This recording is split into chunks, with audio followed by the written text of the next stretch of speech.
Hello everyone, আসসালামু আলাইকুম। I hope সকলে অনেক বেশি ভালো আছেন। আমি আলহামদুলিল্লাহ ভালো আছি। তো রেডি টেডি হয়ে একটু ঢং করে নিতেছি। অবশ্যই এখানে একটা টিকটক করতেছিলাম। যাই হোক, বার্থডেতে গেছি। বার্থডেতে যাওয়ার পরে দেখি যে বার্থডে বয় এখন অবধি রেডিই হয় নাই।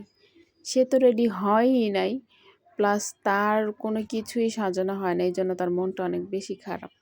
কি আর করার, বার্থডে বয়কে একটু বোঝাচ্ছিলাম যে আমরাই তোমার সব কিছু ঠিকঠাক করে দিচ্ছি, জাস্ট ওয়েট অ্যান্ড সি। তারপর আমার বান্ধবীরা কাজে লাগাই দিলাম। বান্ধবী বুঝতে পারছে তার যে ভিডিও করতেছি।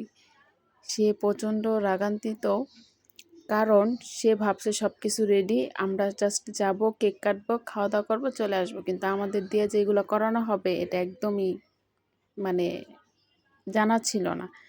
তারপর ওরা আমি একটা কোশ্চেন করতেছিলাম, ও কোশ্চেনটা শুই না হাসতে হাসতে শেষ। মানে কি বলবো, ওরে কোশ্চেন করতে দেরি আর ও ব্যাট খেতে দেরি হয় নাই। তারপর কি এই তো যতটুকু আমরা পারছি অতটুকুই করছি আর কি, কিছু করার নাই। তারপর বার্থডে বয়কেও রেডি টেডি করায় নিয়ে আসলো। তারপর এই যে বার্থডে টুপি, যেটা না দিলেই অসম্পূর্ণ থাকবে, তো এটাও দিয়ে দিল। তারপর আর কি শেষমেশ সব কিছুই ঠিকঠাক করে বার্থডে বয়কে রেডি টেডি করে ছবি তোলা হচ্ছে এক এক জনের পর এক একজন। তারপর ছবি টবি শেষ করার পর বার্থডে বয়ের কেক কাটার পালা। তো সে কেক কেটে ফেলতেছে। তো কেক কাটতেছে তার দাদা এবং দাদুকে নিয়ে। তো বেশ মজার একটা বিষয়, তাই না?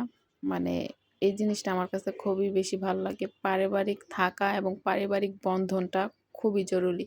তো যারা যারা আমার পেজ থেকে ভিডিওটা দেখতেছেন তারা অবশ্যই ফলো করে দিবেন, আর যারা যারা ইউটিউব চ্যানেল থেকে দেখতেছেন তারা অবশ্যই সাবস্ক্রাইব করে দিবেন। আমার বান্ধবী কেক খাইতেছে, সে আগে ভাগেই নিয়ে নিছে, আর আমি এতটুকু নিছি কারণ আমি এমনিতেই মোটা, কেক খেয়ে আরও ফ্যাট হইতে চাই না। তো খাওয়া দাওয়া চলে আসছে। দেখছেন আমার বান্ধবীর কাহিনী, দেখেন সে বাইছা বাইছা গরুর গোস্তরি খালি তার প্লেটে নিতেছে, আমার কোনো চিন্তাই তার নাই। আচ্ছা যাই হোক, বান্ধবী খাইলেই হইল, সমস্যা নাই। তারপর আর কি তো খাওয়া দাওয়া স্টার্ট করে দিছি, এবং খাবারটা ভালো ছিল, মজা ছিল। খাবার খাইতে খাইতে অনেক গল্প করতেছিলাম।